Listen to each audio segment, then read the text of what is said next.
En 5 ans, plus d'1,5 point de gain de part de marché en chiffre d'affaires, ça fait plus de 5 milliards d'euros. Donc les mousquetaires sont en pleine forme. En 2022, on a été un petit peu moins bon, nous en convenons, mais on est en train de se donner évidemment tous les moyens nécessaires pour repartir sur ces conquêtes. La première, ça va être de s'appliquer à nous-mêmes ce travail qui est essentiel sur les coûts de distribution.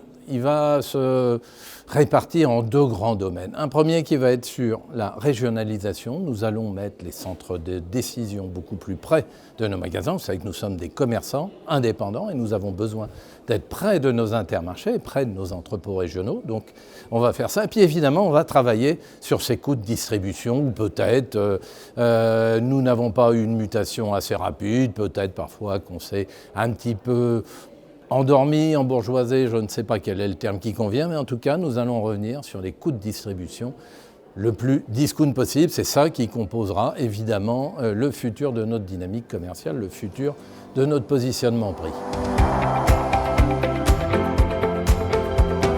Ben, ça s'annonce bien, comme toutes les années, vous savez, avec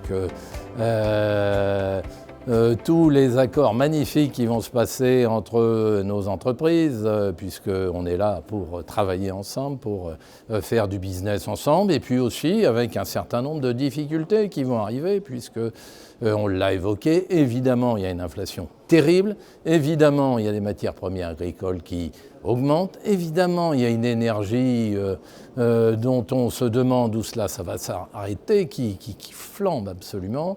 Donc il faut là-dedans trier un petit peu le bon grain de livret, avoir la connaissance du coût de fabrication des produits, avoir la connaissance de ces demandes d'évolution des MPI, les fameuses matières premières industrielles, pour savoir quelles sont les augmentations qui sont justifiées pour que l'ensemble des entreprises soient profitables, et puis distinguer aussi certaines des augmentations qui sont déraisonnables, et nous avons tous le devoir, ensemble, industriels et commerçants, d'essayer de casser ou de limiter cette spirale inflationniste qui pourrait être absolument catastrophique pour nos consommateurs et donc pour toute notre économie française, tout notre pays, tous nos concitoyens.